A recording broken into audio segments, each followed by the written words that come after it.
407 years ago, our fathers brought forth on this continent a new nation, conceived in liberty and dedicated to the proposition that all men are created equal. Now we are engaged in a great civil war, testing whether that nation, or any nation, so conceived and so dedicated, can long endure. We are met on a great battlefield of that war.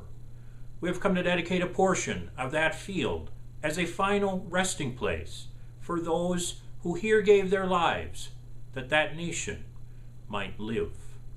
It is altogether fitting and proper that we should do this.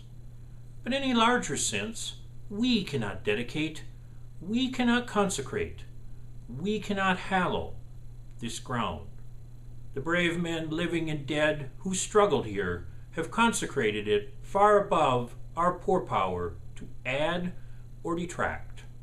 The world will little note nor long remember what we say here, but it can never forget what they did here.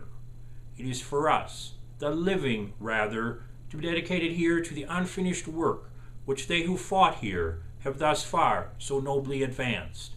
It is rather for us to be here dedicated to the great task remaining before us, that from these honored dead we take increased devotion to that cause for which they here gave the last full measure of devotion.